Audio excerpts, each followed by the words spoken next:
گھر کے باہر شادی ہال تھا۔ وہاں روز کسی کی بارات آتی اور میں چھپ کر کئی گھنٹے کھڑی رہتی، لیکن جو ہی وہاں کھڑے کھڑے ڈھول کی آواز سنتی تو مجھے بہت اچھا لگتا، مگر میں اسے سنتے ہی ہوش میں نہ رہتی اور گہری نیند میں چلی جاتی، اور جب صبح آنکھ کھلتی تو میرے اوپر پیسے پڑے ہوتے۔ لیکن ایک رات میں کانوں میں روئی ٹھونس کر چھت پر بیٹھ گئی تاکہ نیند میں نہ جا سکوں اور شادی پوری دیکھوں، مگر اس وقت میری جان ہی نکل گئی جب مجھے ہی دلہن۔ شادی کس کو نہیں اچھی لگتی؟ ڈھول کی تھاپ پہ دل کرتا ہے کہ جھوم جائیں۔ میں بھی ڈھول کی تھاپ کی دیوانی تھی۔ جب بھی ڈھول سنتی مجھے اپنا ہوش نہ رہتا، میں مدہوش سے ہونے لگتی، اور یہ اب سے نہیں بہت عرصے سے ہو رہا تھا۔ میں چاہ کے بھی کسی سے کچھ نہ کہہ پاتی، اپنی کیفیت کسی سے بیان نہ کر پاتی، لیکن میں اس احساس کو سمجھ نہ پا رہی تھی جس میں مجھے ایک سرور سا مل جاتا۔ میرا نام میرب ہے اور سب بھی پیار سے میرو کہا کرتے تھے۔ ہر لڑکی کی طرح مجھے بھی شادی بیاہوں میں سج سنور کے جانے کا بہت شوق تھا۔ جب بھی خاندان میں کسی کی شادی ہوتی میں تو پاگل ہی ہو جاتی۔ میری اماں میری شادی کے لیے دیوانگی دیکھ کر بولتی رہ جاتی۔ میرے ہاتھ بہت خوبصورت تھے اور کچھ عجیب سی ہی خوبصورتی اور دلکشی تھی ان میں۔ دن یا رات کے وقت بھی میرے ہاتھ چاندنی کی طرح چمکتے تھے، اور جب ان ہاتھوں پہ میں مہندی لگا لیتی اور چوڑیاں پہن لیتی تو غضب ہی ہو جاتا۔ لڑکے تو لڑکے، لڑکیاں بھی محو ہو جاتی تھیں۔ دیکھنے میں مجھے خود اپنے ہاتھوں سے عشق تھا۔ ایک دفعہ پڑوس کی خالہ آپدہ کی بیٹی کی شادی تھی۔ بارات دور سے آئی تو پورے محلے میں اچھی خاصی رونق ہو گئی۔ بارات کے ساتھ بینڈ باجے والے بھی تھے۔ میں تو سنتے ہی مست سی ہو گئی، ارد گرد کا ہوش بلائے میں اس دھن کو سنتی، آنکھیں بند کرتی نہ جانے کس دنیا میں جانے لگی کہ شور اٹھا، بارات آ گئی، استقبال کرو۔ بارات کے آتے ہی سب لڑکیوں نے پھولوں کی پتیاں نشاور کرتے استقبال کیا تو میں بھی ان میں شامل ہو گئی۔ ایک بات اور بتاتی چلوں، ان دنوں شادی ہاز کا اتنا رواج نہ تھا، لیکن اکا دکا شادی ہاز موجود تھے۔ ہمارے محلے میں لوگ باہر میدانوں میں ٹینٹ لگا کر ہی شادیاں کر لیتے۔ ناچتے گاتے ہم بھی اس ٹینٹ کی طرف ساری لڑکیاں حرامہ خرامہ چلنے لگیں کہ مجھے محسوس ہوا جیسے کسی نے میرا نام پکارا ہو۔ میں نے پیچھے مڑ کے دیکھا لیکن کوئی نہ تھا۔ میں نے وہم سمجھا اور آگے بڑھ گئی۔ ہم سب سہیلیوں نے مل کے ہنسی مذاق کرتے کھانا کھایا اور تھوڑا وقت دلہن کے پاس گزارنے چلی گئیں، لیکن اس دوران مجھے ایسا لگتا رہا تھا کہ جیسے کوئی ہے جو مجھ پہ نظر رکھ رہا ہے۔ میں نے سر جھٹکا اور دلہن کے ساتھ باتوں میں لگی رہی کہ مجھے اپنے کانوں کے پاس سرگوشی سنائی دی جس میں میرا نام پکارا گیا۔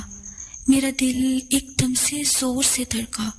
میں نے ساکن نظروں سے دائیں بائیں دیکھا، سب اپنی اپنی باتوں میں مشغول تھے۔ میری عجیب سی کیفیت ہونے لگی۔ میرو، کیا ہوا؟ تمہیں پسینہ کیوں آ رہا ہے؟ تمہاری طبیعت تو ٹھیک ہے نا؟ میری ایک سہیلی ماریا کو میری حالت صحیح نہ لگی۔ میں نے پسینہ پوچھنا، ہاں بس ٹھیک ہوں، یہ کہتے میں وہاں سے باہر نکل آئی۔ میرا گھر پاس ہی تھا، میں نے اکیلے ہی وہاں سے گھر جانا مناسب سمجھا۔ سب مصروف تھے تو مجھے کسی کو تنگ کرنا اچھا نہ لگا، جبکہ میرے لیے وہاں مزید کھڑا رہنا محال تھا۔ گھر پہنچنے میں ابھی ایک گلی رہتی تھی کہ مجھے پھر سے ایسا لگا کوئی میرے پیچھے آ رہا ہے۔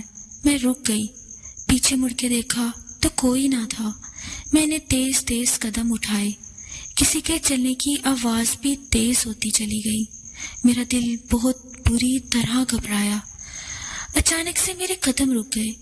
لیکن میرے پیروں تلے سے زمین نکل گئی جب سامنے دیکھا۔ وہ میرا گھر نہ تھا بلکہ وہ تو کوئی اور ہی جگہ تھی۔ میں نے ارد گرد دیکھا، کوئی نہ تھا۔ میں یہاں کیسے آ گئی؟ مجھے حیرانی ہوئی۔ میرے ہاتھوں کی چمک میں مزید اضافہ سا ہو گیا۔ میرا دل گھبرانے لگا۔ پھر سوچنے پہ یاد آیا، یہ تو میرے گھر کے ساتھ بنجر سی جگہ ہے، یہاں کوئی نہ آتا تھا۔ یہ جگہ عجیب عجیب باتوں کے لیے مشہور تھی۔ مجھے ڈر سا لگنے لگا۔ میں نے وہاں سے فوراً باہر قدم نکالے۔ پھر سے کسی کی پکار سنائی دی، جیسے میرا نام پکارا جا رہا ہو۔ میں نے دوڑنے سی انداز میں بھاگتے اپنے گھر کے اندر داخل ہوتے دروازہ فوراً سے بند کر دیا۔ لمبے سانس خارج کیے۔ کوئی بھی گھر نہ تھا۔ سب ابھی شادی سے نہیں لوٹے تھے۔ میں اپنے کمرے کی طرف بھاگی۔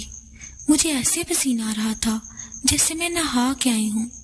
میں وہاں کیسے پہنچی مجھے کچھ یاد نہ آ رہا تھا، لیکن اس کے بعد سے میری زندگی بدل گئی۔ میرے ساتھ وہ کچھ ہونے لگا جسے سوچتے ہوئے آج بھی میرے رونگٹے کھڑے ہو جاتے ہیں۔ وہ لمحے میری زندگی کے سب سے کٹھن لمحات میں سے تھے۔ میں نے اس دن کے بعد اپنے اندر بہت سی تبدیلیاں دیکھنا شروع کر دیں، لیکن ان تبدیلیوں کو باقی سب سے چھپایا۔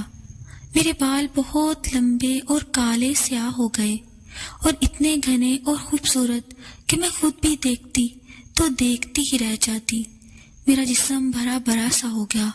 پہلے میں بہت کمزور سی تھی، صرف ہاتھ تھے جو پیارے تھے، لیکن اس دن کے بعد سے میرا پورا جسم اور نئے نقش ناقابل یقین حد تک خوبصورت ہو گئے تھے۔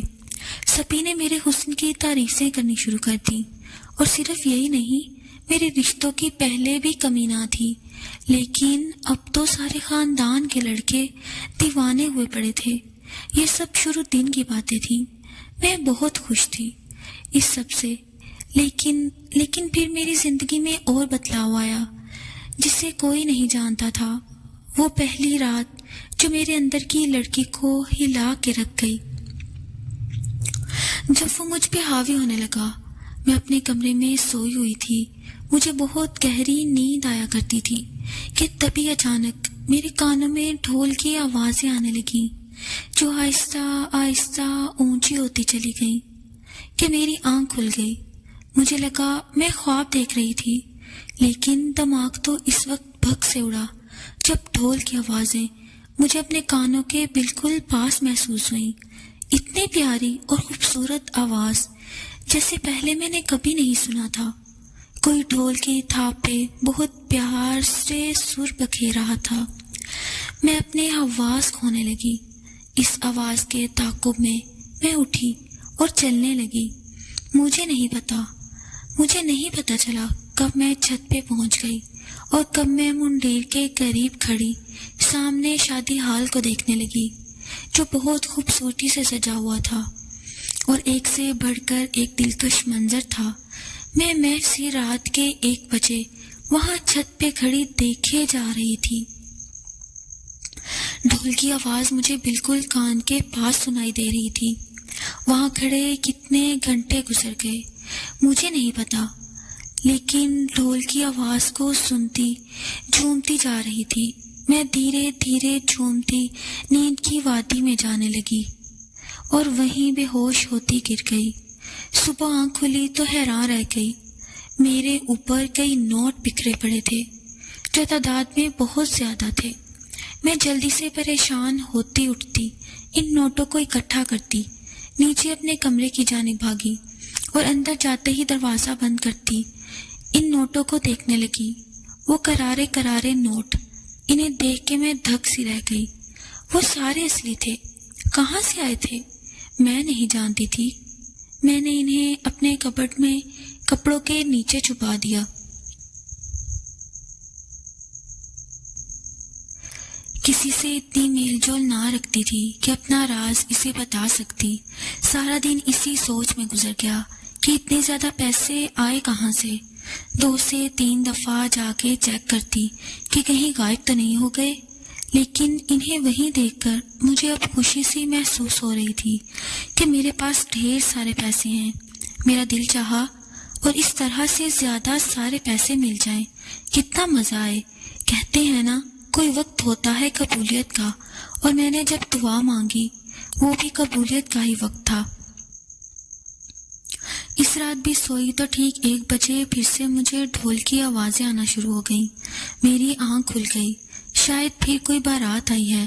میں سوچتی ہوئی مگن بنا ڈرے چھت پہ چلی گئی، منڈیر کے پاس کھڑی ہو گئی۔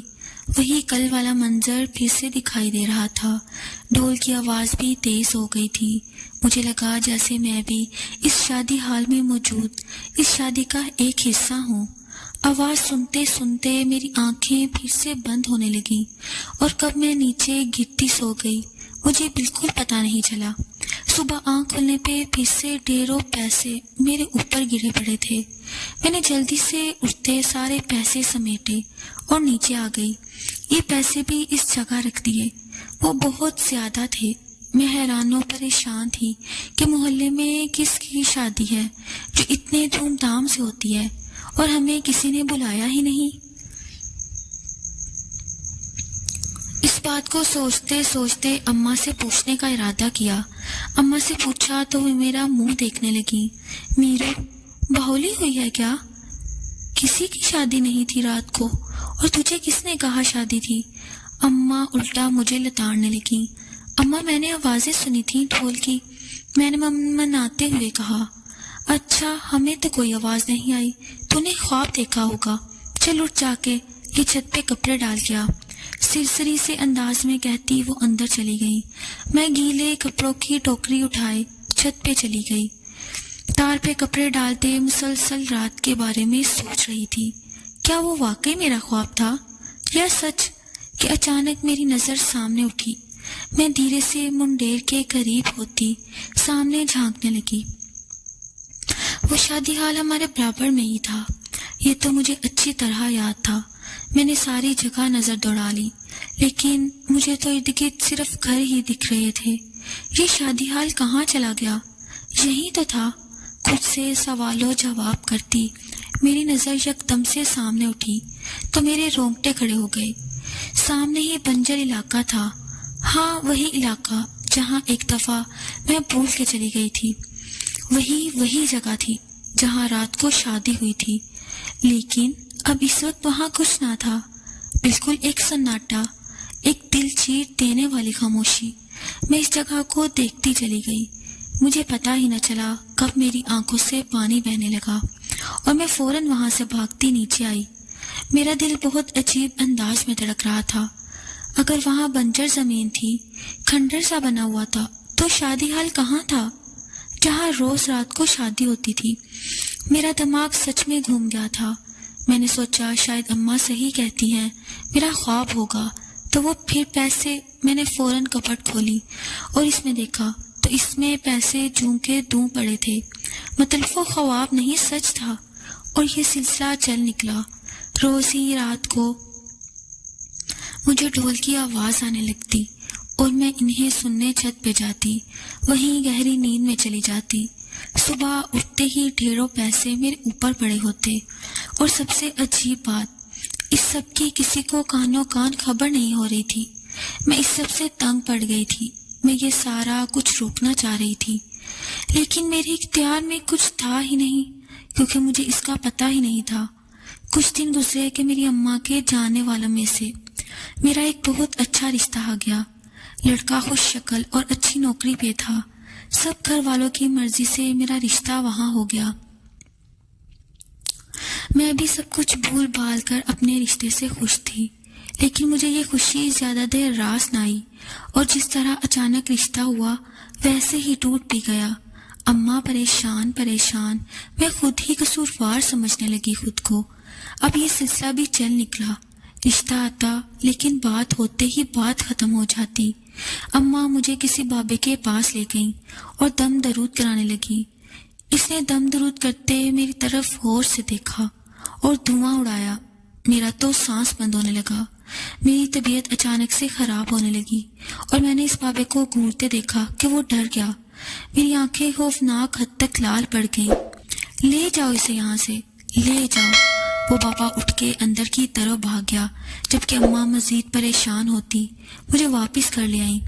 میں بہت مطمئن ہو گئی تھی۔ نہ جانے کیوں مجھے اپنی شادی کا کوئی شوق نہ رہا تھا، جبکہ رات کو ڈھول کی آوازیں ابھی بھی آتی تھیں۔ ایک رات مجھے لگا جیسے کوئی مجھے چھو کے اٹھا رہا ہو۔ میں بہت ڈر گئی۔ آنکھ کھلی تو کوئی نہ تھا، لیکن پھر بھی ایسا محسوس ہوتا رہا جیسے کوئی تو ہے۔ وہ ساری رات میں نہ سو سکی۔ صبح اٹھتے ہی میں نے اماں سے کہنا چاہا، لیکن اماں نے میرا یقین نہ کیا۔ اب وہ مجھے کسی بابے کے پاس لے جا کے رسک نہیں لینا چاہتی تھی۔ پھر میں نے خود ہی فیصلہ کیا، یہ سب اس ڈھولک کی آواز سے ہو رہا ہے اور میں اس راز کا پتہ لگا کے رہوں گی۔ میں نے سوچ لیا تھا میں نے کیا کرنا ہے۔ میں اس رات میں سب سے نظر بچا کے چھت پہ پہنچ گئی اور اپنے کانوں میں رات میں روئی ٹھونس کر چھت پر بیٹھ گئی تاکہ نیند میں نہ جا سکوں اور شادی پوری دیکھوں۔ مگر اس وقت میری جان نکل گئی جب کچھ دیر بعد میری آنکھوں کے آگے سے ایک دم منظر بدلا اور میں نے خود کو ایک دلہن کے روپ میں دیکھا۔ میں لال رنگ کے لباس میں تھی، سجی سنوری سی۔ میرے ہاتھوں اور پیروں پہ مہندی لگی تھی، بہت خوبصورت مہندی، بیش بہا قیمتی زیورات اور دلہنوں والا روپ۔ میں یہ سب دیکھ کے ایک بار تو خود دنگ رہ گئی کہ میں اتنی خوبصورت بھی لگ سکتی ہوں۔ ارد گرد نگاہ دوڑائی تو حد نگاہ پھولوں کی ہی سیج تھی۔ لڑکیوں کی کلکلاہٹیں تھیں کہ میں خود کو کوئی اپسرا محسوس کر رہی تھی۔ اماں نے میری شادی طے کر دی اور مجھے پتہ بھی نہ چلا۔ اماں نے کتنا اچھا تحفہ دیا مجھے، اچانک سے ہی سب کر دیا۔ مجھے لگ رہا ہے جیسے کوئی شہزادی ہوں میں، اپنے خیالوں میں کھوئی۔ میں خود کو بہت خوش قسمت تصور کر رہی تھی۔ آنے والے وقت سے بے خبر میں اپنے ہی خیالوں میں مگن مست سی ہو رہی تھی کہ تبھی ڈھول کی آوازیں آنا شروع ہوئیں۔ میرے سارے خیال بھگ سے اڑے۔ پھر سے وہی ڈھول کی آوازیں میرے دماغ پہ آج ہتھوڑے کی طرح برس رہی تھیں۔ آوازیں تیز ہو رہی تھیں جو میری برداشت سے باہر ہو گیا تھا۔ میری آنکھوں میں آنسو بھرنے لگے۔ اماں اماں بند کرو اسے، میں چلائی تھی، لیکن آوازیں اتنی اونچی ہوتی چلی جا رہی تھی کہ جبکہ ارد گرد موجود لڑکیوں کو بالکل پرواہ نہ تھی، جیسے ان کو ڈھول کی آوازیں ہی آ ہی نہیں رہا ہوں، جیسے ان کو ڈھول کی آوازیں آ ہی نہ رہی ہوں۔ میں نے پاس سے گزرتی ایک لڑکی کو پکڑا تو اس کے ماتھے سے بل پڑے اور فوراً ہاتھ جھٹکا۔ ان آوازوں کو بند کروا دو پلیز، نہیں تو میرا دماغ پھٹ جائے گا۔ میں نے منت کی۔ اس سے تو میری بات سنتی وہ مسکرائی۔ یہ آوازیں ہی تو ہیں جو تمہیں یہاں تک لے کر آئی ہیں۔ اب ان آوازوں کو تمہیں ساری زندگی بھگتنا پڑے گا۔ وہ شاید بہت غصے میں تھی۔ مجھے تو اس کے تیور دیکھ کر ڈر سا لگنے لگا۔ میں وہاں سے اٹھی اور باہر جانے کا ارادہ کیا تو مجھے دو لڑکیوں نے پکڑ کر زبردستی روک لیا اور واپس بٹھا لیا۔ جب تک آپ کا نکاح نہیں ہو جاتا آپ یہاں سے کہیں نہیں جا سکتی۔ ان میں سے ایک نے بہت ادب سے کہا، مجھے اماں کے پاس جانا ہے۔ میری آنکھوں میں آنسو آ گئے۔ میں نے پھر سے اٹھ کے جانا چاہا تو اب کی بار زبردستی مجھے وہاں بٹھایا گیا۔ مجھے یہ سب الگ سا لگ رہا تھا، کوئی بھی جان پہچان والا نہ تھا، یہاں تک کہ میری ماں بھی نظر نہیں آ رہی تھی کہ تبھی ڈھول کی آوازیں دھیمی پڑ گئیں۔ میں نے شکر کا کلمہ پڑھا، لیکن یہ سکون بھی چند پل کا تھا کہ اگلے ہی لمحے دو بڑے بڑے قد کے آدمی اندر داخل ہوئے۔ سبھی ان کے احترام میں اٹھ کھڑے ہوئے۔ وہ سیدھا میرے پاس ہی آ رہے تھے۔ مجھے ان سے بے انتہا ڈر لگنے لگا، آنسو بھی خود بخود بہنے لگے۔ آدم زادی، کچھ دیر میں ہمارے شہزادے اطالب کے ساتھ آپ کا نکاح ہے، اس لیے ہم آپ کو اطلاع دینے آئے ہیں۔ کس سے نکاح ہے اور کب طے کیا؟ مجھے امی کے پاس جانا ہے۔ میرا کوئی نکاح نہیں، سنا آپ نے؟ میں نے روتے ہوئے کہا۔ نکاح تو ہوگا آدم زادی، آج ہی ہوگا، کیونکہ ہمارے شہزادے آپ کے حسن کے دیوانے ہیں، اور جب ایک بار ہم کسی پہ عاشق ہو جائیں تو اسے کہیں سے بھی اٹھا کے لے آتے ہیں۔ ان میں سے ایک نے گرجدار آواز میں کہا تو میرے رونگٹے کھڑے ہو گئے۔ کون ہو تم؟ مجھے وہ عام انسان نہ لگے۔ میری بات پہ وہ ہنستے ہوئے وہاں سے باہر نکل گئے اور ڈھول کی آوازیں ایک بار پھر سے سنائی دینے لگیں۔ میرا دل چاہا میں وہاں سے کہیں دور بھاگ جاؤں۔ میں کہاں پھنس گئی تھی مجھے کوئی اندازہ نہ تھا۔ وہیں دوسری طرف میرے گھر والے مجھے ڈھونڈ ڈھونڈ کے پاگل ہو گئے تھے۔ سب جگہ چھان مارا لیکن میں وہاں ہوتی تو ملتی نہ۔ مجھے لگا شاید یہ خواب ہے، میں یہ سب خواب میں دیکھ رہی ہوں۔ ابھی اماں آئیں گی، مجھے جگا دیں گی اور سب کچھ ٹھیک ہو جائے گا۔ لیکن یہ سب میری خام خیالی تھی۔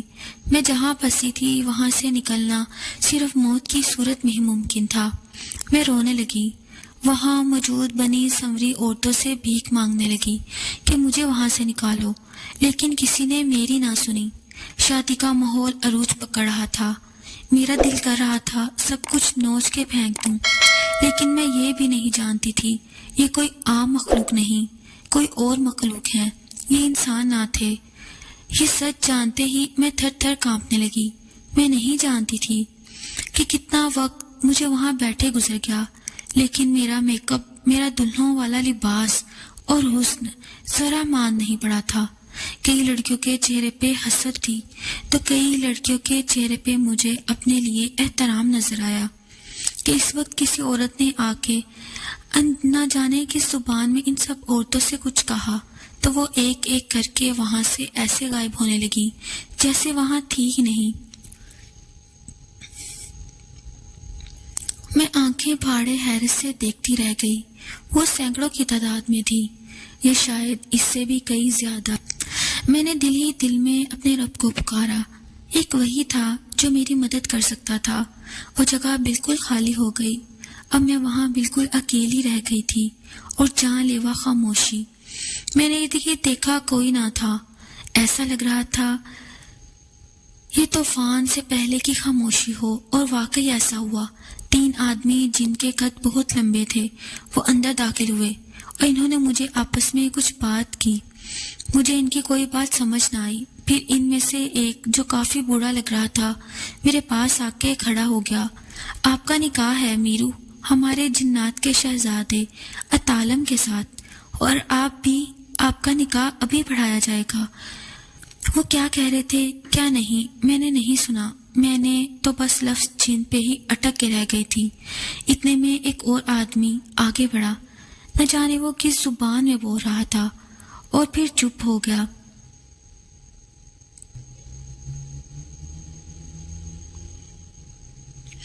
نکاح قبول کرے میرو، اس بزرگ نے کہا۔ تو میں جھٹکے سے ہوش میں آئی۔ نہیں، میں یہ نکاح نہیں کروں گی۔ میں کیسے یہ نکاح کر سکتی ہوں؟ میں تو انسان ہوں، اور آپ ایک جن سے میرا نکاح کیسے کر سکتے ہیں؟ میں رونے لگی اور میری آواز بھی اونچی ہونے لگی۔ وہ سب آپس میں سر جوڑے کچھ باتیں کرنے لگے۔ ان میں سے 2 باہر نکل گئے اور ایک بزرگ وہیں میرے پاس رک گئے۔ تم جانتی ہو یہ کون سی جگہ ہے؟ یہ جن اتالم کا محل ہے، اور یہاں سے نکلنا ناممکن ہے، اور ایک بار جن کسی پہ عاشق ہو جائے تو مرنے کے بعد بھی اسے نہیں چھوڑتا۔ میں آپ کے آگے ہاتھ جوڑتی ہوں، مجھے یہاں سے جانے دیں، مجھے اپنی امی کے پاس جانا ہے، آپ کو اللہ کا واسطہ ہے۔ میں نے روتے ہوئے ان کے آگے ہاتھ جوڑ دیے۔ ایک پل کو وہ چپ ہی ہو گئے۔ جنات کے شہزادے کے خلاف جانا مطلب اپنی موت کو دعوت دینا ہے۔ آپ کو اللہ کا واسطہ ہے، مجھے یہاں سے نکالیں۔ میں روتی بلکتی ان کے قدموں میں بیٹھ گئی۔ مجھے وہاں سے کوئی راہ فرار نہیں مل سکتی تھی جب تک کہ کوئی جن میری مدد نہ کرتا۔ تم نے مجھے اللہ کا واسطہ دے دیا، میں تمہاری مدد کروں گا۔ میں جنات کی دنیا کا سب سے بڑا اور بڑا جن ہوں۔ میری عمر کتنی ہے میں خود بھی نہیں جانتا، لیکن میرے پاس اتنی طاقتیں ہیں کہ میں تمہیں یہاں سے باہر نکال سکوں، لیکن تمہیں ایک وعدہ کرنا ہوگا۔ انہوں نے یہ کہتے ہوئے مجھ سے وعدہ لیا کہ میں اب سے کسی شادی پہ سج سنور کے نہیں جاؤں گی اور نہ ہی ہاتھوں پہ مہندی لگاؤں گی، اور اگر میں نے ایسا کیا تو وہ کیا کوئی بھی پھر مجھے کبھی نہیں بچا پائے گا۔ میں نے ان کی ہر بات مان لی۔ انہوں نے کچھ پڑھنا شروع کیا، وہاں دھواں سا بڑھنے لگا۔ ایک بار وہ پھر مجھ سے مخاطب ہوئے۔ میں نے ایک حصار کھینچ دیا۔ وہ اب تم تک نہیں پہنچ پائے گا، وہ تمہیں دیکھ ہی نہیں پائے گا تب تک جب تک تم مہندی نہیں لگاتی۔ اپنی حفاظت خود کرنا۔ ایسا کہتے ہی وہ وہاں بہت سارا دھواں بھر گیا۔ مجھے کچھ دکھائی نہ دیا۔ ایک دم سے میرا سر گھوم گیا، چکرا کے زمین بوس ہوئی۔ میرے کان میں جیسے وہی بزرگ سرگوشی کر رہے تھے، ہمارے علاقے سے دور رہنا۔ ساتھ ہی میں نیند کی وادیوں میں کھو گئی۔ مجھے کب ہوش آیا میں نہیں جانتی تھی، لیکن جب ہوش آیا میری اماں میرے پاس تھیں۔ میں نے انہیں اپنے پاس دیکھا تو میری آنکھیں بھیگ گئیں۔ وہ میرے پاس بیٹھی قرآن مجید کی تلاوت کر رہی تھیں۔ مجھے اٹھتا دیکھ کر ان کی آنکھوں میں بھی آنسو آ گئے۔ تلاوت مکمل کرتی وہ میرے پاس آئیں اور مجھے گلے سے لگایا۔ شکر اللہ کا، میری بچی ٹھیک ہو گئی۔ میری امی نے کتنی منتیں مانی یہ وہی جانتی ہیں۔ میں انہیں اس پرانے بنجر کھنڈرات پہ بے ہوش ملی تھی اور تقریباً پورا 1 ہفتہ بے ہوش رہی تھی۔ کسی ڈاکٹر کو میری بیماری سمجھ نہ آ رہی تھی، اور پھر اماں نے اللہ سے لو لگا لی اور اللہ نے ان کی سن لی۔ مجھے ہوش آ گیا۔ آج اس بات کو 2 سال گزر گئے ہیں۔ اماں سے کہہ کے ہم نے وہ محلہ چھوڑ دیا۔ میں نے مہندی لگانا بالکل چھوڑ دیا۔ چوڑیاں پہننا، سجنا سورنا سب ختم ہو گیا۔ میری زندگی میں اب صرف سادگی تھی۔ میرے لیے آج بھی وہ سب ایک خواب کی طرح ہی تھا۔ ان بزرگ جن کے ساتھ کیا ہوا میں نہیں جانتی، لیکن انہوں نے اللہ کے نام پہ میری مدد کی۔ میں آج بھی وہ وقت یاد کرتی تو رونگٹے کھڑے ہو جاتے۔ وہ میری زندگی کے سچے لمحات تھے، کسی کو بتا نہیں سکتی۔ کوئی یقین ہی نہ کرتا۔ میری شادی بھی بہت سادگی سے ہوئی تھی۔ میرے شوہر الحمدللہ سادگی پسند تھے اور انہیں میری سادگی بھائی تھی۔ آج بھی جب کبھی اپنے ہاتھوں کو دیکھتی تو پورے جسم پہ کپ کپی طاری ہو جاتی۔ میرے ہاتھوں کی چمک مان پڑ چکی تھی، ہاتھوں کا رنگ بھی سانولا ہو گیا تھا، لیکن میں نے خود سے عہد کیا تھا کہ کبھی ان کو نہیں سجاؤں گی، کیونکہ اس میں میری بہتری تھی اور میرے اپنوں کی بھی۔ ناظرین، کہانی پسند آئی ہو تو چینل کو ضرور سبسکرائب کریں۔ مزید ایسی ویڈیوز کے لیے چینل کو ضرور سبسکرائب کریں۔ شکریہ۔